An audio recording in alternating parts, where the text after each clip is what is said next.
Assalamualaikum warahmatullahi wabarakatuh. Bismillahirrahmanirrahim. Alhamdulillahi rabbil alamin. Wahdahu wassalatu wassalamu ala sayyidil gharril muhajjalin wa ala alihi wa ashabihi ajma'in. Qala Allah ta'ala fil Qur'anil Karim. A'udzu billahi minasy syaithanir rajim. Bismillahirrahmanirrahim. Innallaha balighu amrihi wa qad ja'alallahu likulli syai'in qadara. Summa qala Nabi Rasulullah sallallahu alaihi wasallam fil kitabil hadis, innamal a'malu binniyat wa innamal likulli imri'in ma nawa. Pertama sekali puji dan syukur kehadirat Allah Subhanahu wa taala yang telah memberikan kesehatan kesempatan kepada kita sehingga kita mampu dan dapat untuk melaksanakan pesantren kilat walaupun dengan secara online. Selanjutnya salawat dan salam kita sampaikan keharibaan baginda Nabi kita Muhammad Rasulullah Sallallahu Alaihi Wasallam yang telah membawa kita dari alam kejahilan menuju alam ilmu pengetahuan, dari alam kegelapan menuju alam yang terang benderang penuh dengan cahaya iman dan Islam. Yang saya hormati Bapak Ibu sidang pelaksana pesantren kilat yang dirahmati Allah, dan juga yang saya cintai anak-anak Bapak peserta pesantren kilat online pada kesempatan ini. Anak Bapak, pada kesempatan ini materi yang harus kita sampaikan, yang bisa kita uraikan adalah materi masalah keimanan. Iman dengan sub pembahasan iman kepada qada dan qadar. Anak Bapak yang berbahagia, iman adalah sesuatu hal yang sangat berharga dalam kehidupan kita. Terlebih kita sebagai seorang muslim, iman adalah bagian utama dan sakral dalam arti nilai kehidupan yang kita jalani. Keimanan adalah suatu pondasi bagaimana nilai diri kita di hadapan Allah Subhanahu wa taala. Karena apapun yang kita jalani, apapun yang kita lalui, maka itu akan bermakna, itu akan bernilai jika semua kejadian dan hal yang kita lakukan itu berlandaskan iman. Iman kepada Allah, iman kepada malaikat, iman kepada kitab-kitab Allah, iman kepada nabi-nabi yang diutus oleh Allah, sekaligus juga iman kepada hari kiamat, dan yang terakhir iman kepada qada dan qadar. Jadi salah satu iman yang diajarkan oleh agama kepada kita adalah iman kepada qada dan qadar. Qada dan qadar adalah juga bagian dari nilai kehidupan yang harus kita jalani. Karena dengan memahami iman kepada qada dan qadar, maka kita akan mampu menjalani kehidupan ini dengan sebaik-baiknya. Anak Bapak yang dimuliakan Allah Subhanahu wa taala. Qada secara logat adalah ketetapan. Namun secara syar'i logat qada itu adalah ketetapan yang telah Allah tentukan sejak dari alam ajali. Di mana Allah sejak sebelum proses kehidupan ini dilalui, maka Allah sudah memberikan penetapan kepada setiap apapun yang terjadi kepada orang yang mengawali kehidupan atau yang melalui kehidupan itu. Kita sebagai hamba Allah yang melalui kehidupan itu, maka apapun kejadian, apapun situasi yang kita jalani, itu adalah ketetapan Allah Subhanahu wa taala yang sudah menjadi qada bagi kita. Lalu qadar. Qadar adalah ukuran atau batasan yang sudah ditetapkan oleh Allah.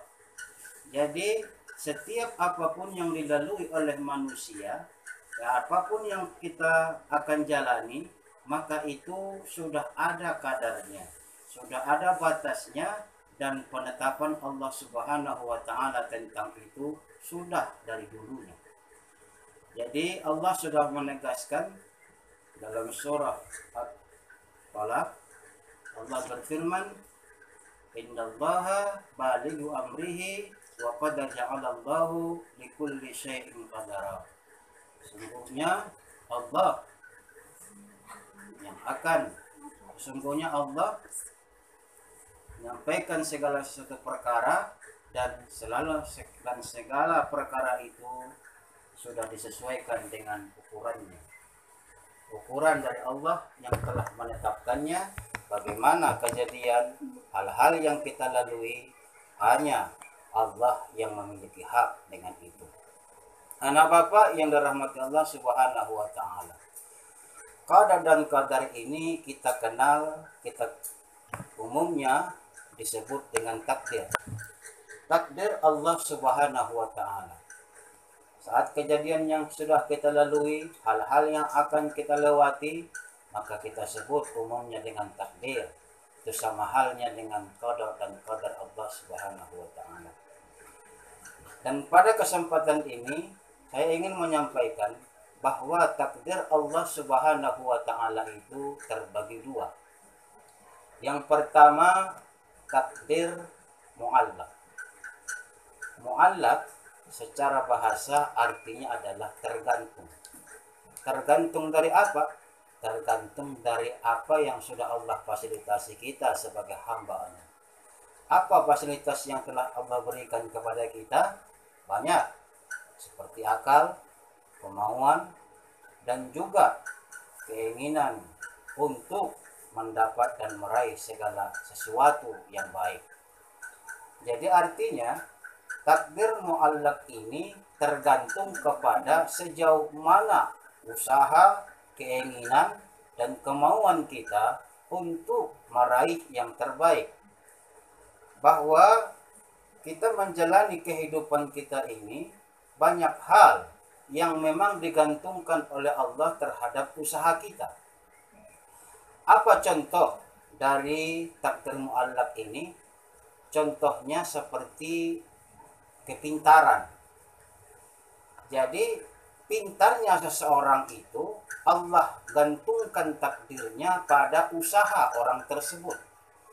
Maka sangat ironi ketika seseorang berkata, kan kita sudah ditakdirkan kalau kita pintar, maka kita akan pintar. Tapi kalau cuma sekadar perkataan itu saja, artinya orang ini tidak memahami takdir yang sedang dijalaninya. Padahal takdir mengenai tentang kepintaran ini, itu termasuk adalah takdir mu'allaq. Tergantung kepada sejauh mana usaha Anda untuk pintar. Maka berusahalah sebaik-baiknya, belajarlah dengan lebih giat, karena Anda bisa pintar, Anda ditakdirkan orang pintar, karena Anda diberikan oleh Allah usaha untuk menjadi orang pintar. Dengan belajar, dengan banyak mengerjakan hafalan, dan banyak hal yang jelas untuk mengarahkan Anda supaya jadi pintar. Jadi, kepintaran adalah takdir mu'allaq. Tergantung bagaimana Anda berusaha untuk pintar. Begitu juga dengan rezeki. Rezeki Allah Subhanahu wa ta'ala ini tergantung, artinya mu'allaq. Tergantung sejauh mana usaha dan kemauan kita dalam menahapi, dalam mencari rezeki Allah Subhanahu wa ta'ala. Jadi jangan dikatakan, kalau Allah bilang kita kaya, maka kita akan kaya. Kalau cuma sekedar omongan tanpa usaha, ini orang tak mengerti. Orang yang mengerti tentang takdirnya adalah orang yang kaya, itu rezeki Allah Subhanahu wa ta'ala memang harus diusahakan. Karena bagian ini Allah masukkan dalam takdir mu'allaq. Artinya takdir yang tergantung sejauh mana kita mampu berusaha, sebagus mana strategi yang kita jalani untuk mendapatkan rezeki Allah. Jadi dengan demikian kita akan bisa menjadi atau meraih takdir yang baik, artinya pintar, artinya kaya, jika kita sebagai hamba Allah memfasilitasi diri kita, menjalankan usaha sebaik mungkin untuk meraih kebaikan-kebaikan itu. Ini contoh takdir mu'allaq. Lalu ada contoh lagi takdir mu'allaq ini sehat. Sehat juga adalah takdir mu'allaq, tergantung sejauh mana kemauan, keinginan kita, strategi kita untuk sehat. Jadi jangan dikatakan bahwa saya akan terus sehat, kalau memang Allah bilang sehat ya kita sehat. Nah, takdir ini juga harus dipahami. Kategori untuk sehat Allah gantungkan pada kemauan usaha manusia. Maka oleh karena itu penting untuk kita sadari takdir apa yang sedang lewati, takdir apa yang sedang kita mau jalani. Sehingga dengan pemahaman tersebut kita akan pandai dan mampu untuk melaksanakan atau melaluinya dengan sikap yang benar.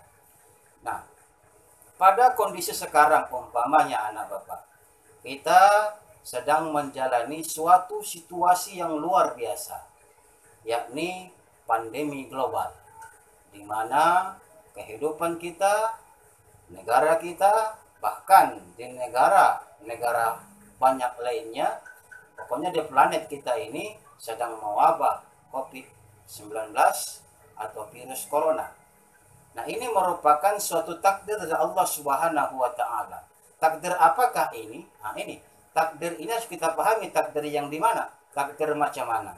Nah, ini termasuk adalah takdir yang dikategorikan untuk menjalani hidup sehat, berarti takdirnya adalah takdir mu'allaq.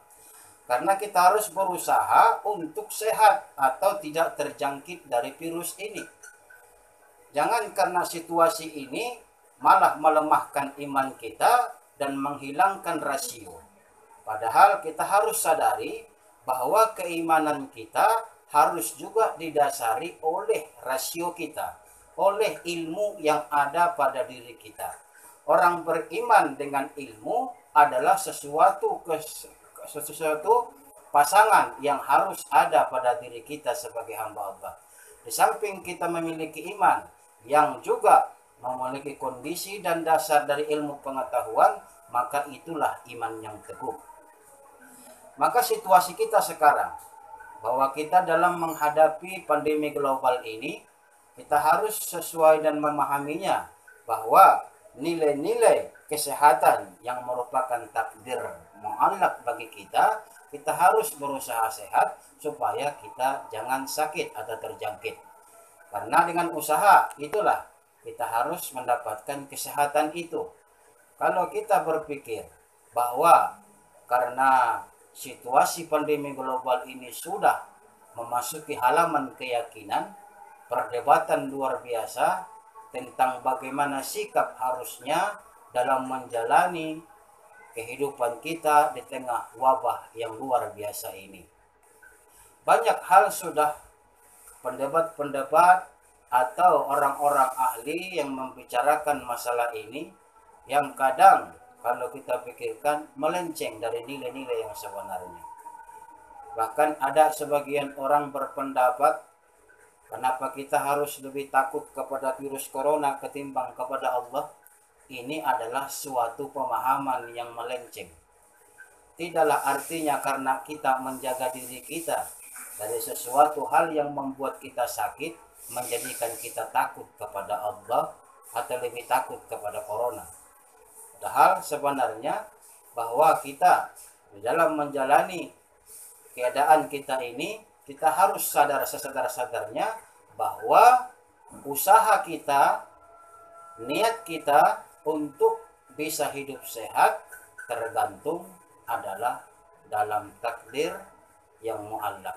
Kesehatan kita harus kita usahakan.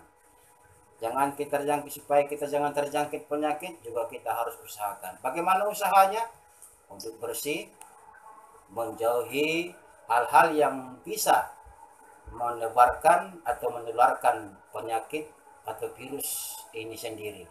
Karena kalau kita tidak menjaga diri kita dari hal-hal yang memudahkan menularnya penyakit ini, virus ini, atau hidup dengan serba kotor, maka tentunya penyakit akan mudah, virus akan mudah terjangkit.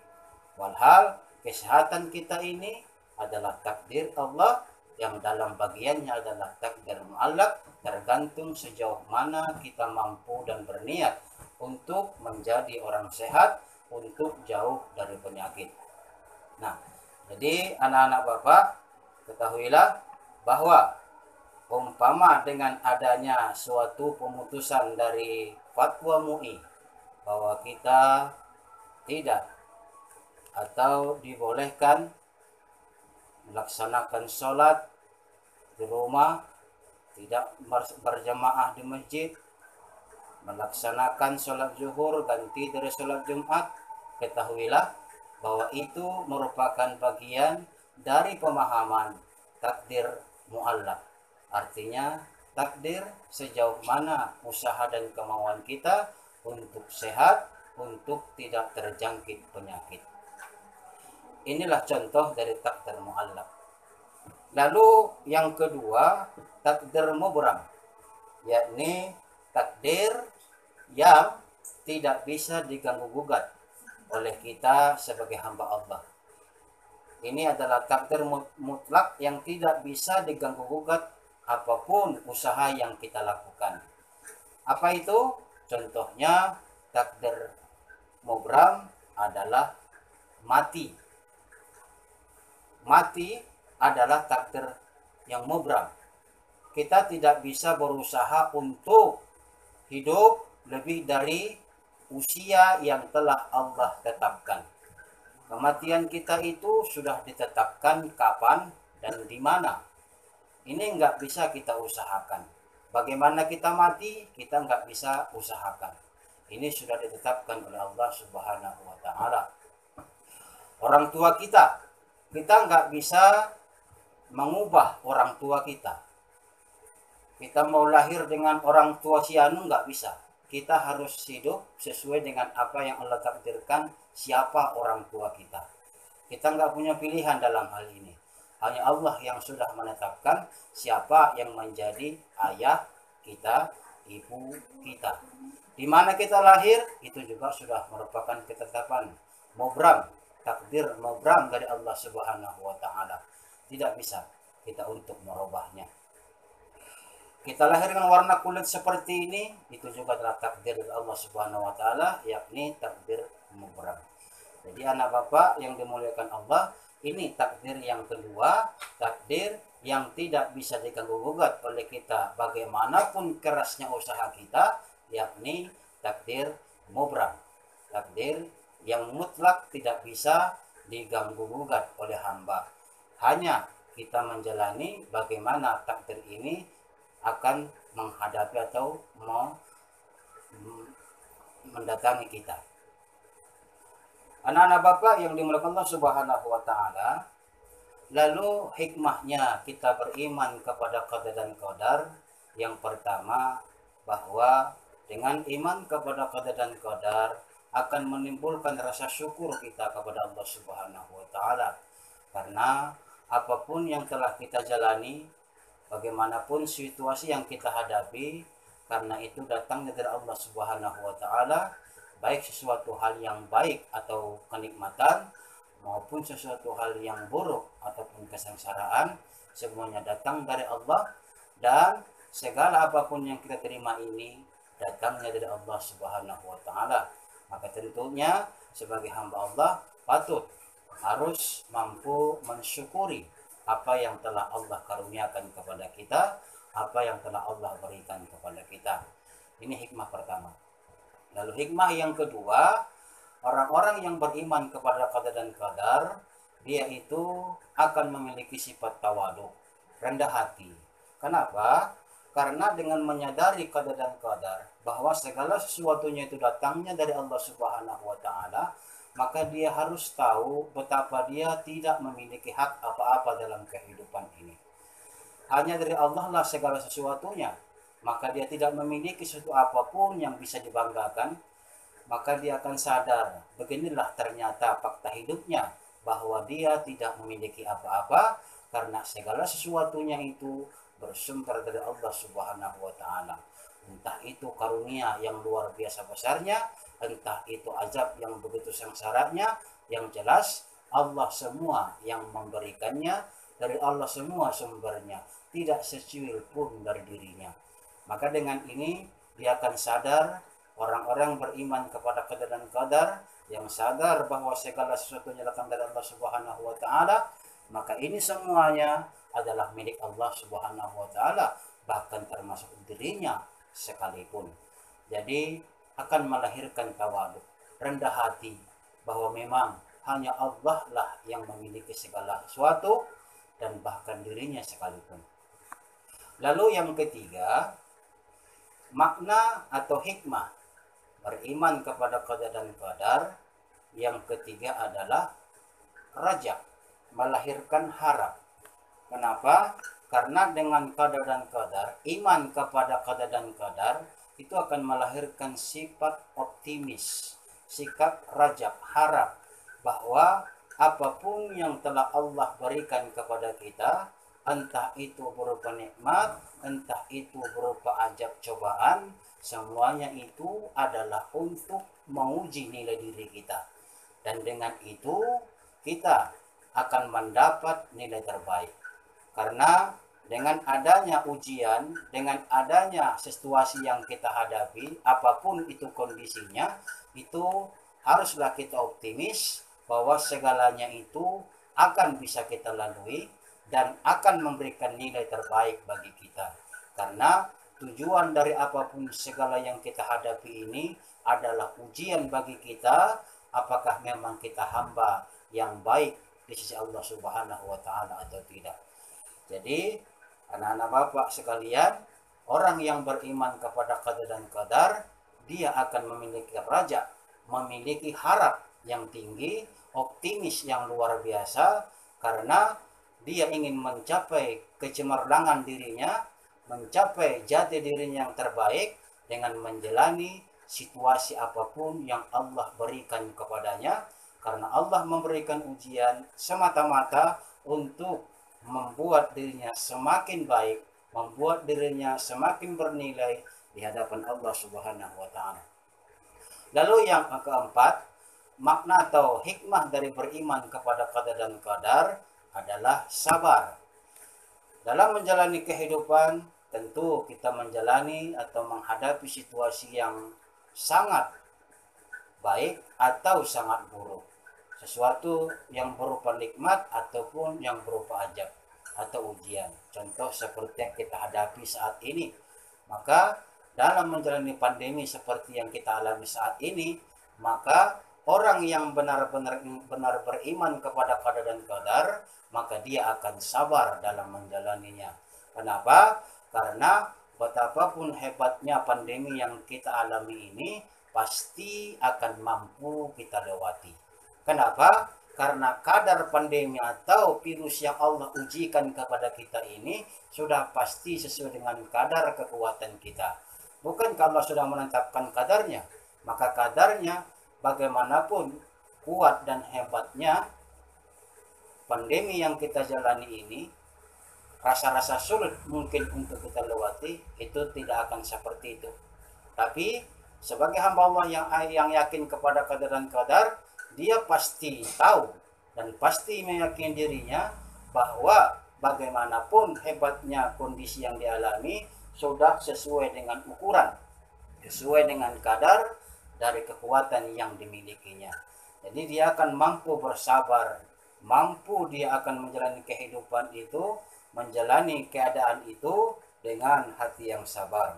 Karena orang yang sabar pastinya akan mendapat manfaat dan nilai yang terbaik. Bukankah sudah jelas orang bersabar itu orang yang amat dekat dengan Allah. Innallaha ma'as sabirin. Sesungguhnya Allah beserta orang-orang yang sabar. Kemudian yang terakhir, makna atau hikmah dari beriman kepada qada dan qadar itu adalah kehidupan yang sakinah, tenang. Karena orang-orang yang mengalami kehidupan atau menjalani nilai-nilai ujian yang Allah berikan, entah apapun itu berupa nikmat ataupun kesengsaraan, maka orang yang beriman kepada dan qadar, jiwanya akan tenang. Dia tidak akan pernah gelisah. Bagaimanapun hebat situasi yang dihadapi, dia akan tetap dalam kondisi yang prima, kondisi yang tenang, tidak panik, jiwanya tenang. Kenapa? Karena dia meyakini bahwa segala sesuatu ini adalah kehendak Allah Subhanahu wa taala yang memang mesti dijalani, dan pastinya Allah tidak akan pernah menzalimi hambanya, dan pastinya Allah telah menyesuaikan kadar kekuatan kita dengan kadar cobaan yang Allah berikan. Nah, ini sajalah kiranya anak bapak. Mudah-mudahan apa yang disampaikan bisa menambah khazanah pemahaman kita dan meningkatkan nilai-nilai keimanan kita. Terlebih kita telah diberikan ujian yang luar biasa pada saat ini dengan COVID-19 Corona yang menjadikan kita begitu lemah, begitu nampak kita tidak berdaya. Namun yakinlah semuanya ini datangnya dari Allah, dan pastinya kita akan mampu melewatinya. Terima kasih atas perhatian. Mohon maaf atas kekurangan. Wabillahi taufiq wal hidayah. Assalamualaikum warahmatullahi wabarakatuh.